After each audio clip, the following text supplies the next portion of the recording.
കേരളത്തിൽ ചിലപ്പോൾ ആദ്യത്തെ ഒരു ഡിസേബിൾഡ് ആംബുലൻസ് ഡ്രൈവറായിരിക്കും ഞാൻ. കാരണം എനിക്ക് 2 കാലിനും ചെറിയൊരു പ്രശ്നമുണ്ട്.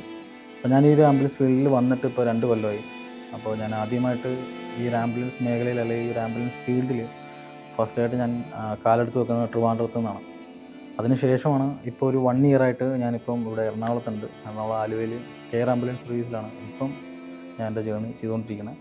അപ്പോൾ ഈ ഒരു 2 വർഷം ത്തിന് മുമ്പ് ഞാൻ എൻ്റെ സ്റ്റഡീസിൽ ഞാൻ ഫോക്കസ് ചെയ്യുമായിരുന്നു. ഞാൻ ശരിക്കും പറഞ്ഞാൽ ഒരു വെറ്റിനറി സർജൻ പഠിച്ചുകൊണ്ടിരുന്നിട്ട് ആ കോഴ്സ് ഡ്രോപ്പ് ചെയ്തിട്ട് പിന്നെ ഈ ഒരു ആംബുലൻസ് ഫീൽഡിലേക്ക് ഇറങ്ങിയ വ്യക്തിയാണ്. കാരണം എന്തുകൊണ്ടാണെന്ന് ചോദിച്ചു കഴിഞ്ഞാൽ മെഡിക്കൽ ഫീൽഡിനുള്ളൊരു താല്പര്യം കൊണ്ടാണ്. കാരണം ആകെ ഒരു ജീവിതമേ ഉള്ളൂ. ഇനിയിപ്പോൾ അടുത്തൊരു ജന്മം ഉണ്ടോ എന്ന് നമുക്കറിയില്ല. അപ്പം നമ്മളെക്കൊണ്ട് ഈ ഒരു ജന്മത്തിൽ ചെയ്യാൻ പറ്റുന്നതിൻ്റെ മാക്സിമം അല്ലെങ്കിൽ ഒരു 10 പേർക്ക് അല്ലെങ്കിൽ കുറച്ച് ആൾക്കാരുടെ മനസ്സിലെങ്കിലും നമുക്കൊരു സ്ഥാനം കിട്ടിക്കഴിഞ്ഞാൽ അത്രയും നല്ലതെന്ന് വിചാരിച്ചിട്ട് തന്നെയാണ് ഈ ഒരു ആംബുലൻസ് ഫീൽഡിൽ നമ്മൾ ഇറങ്ങിയിരിക്കുന്നത്.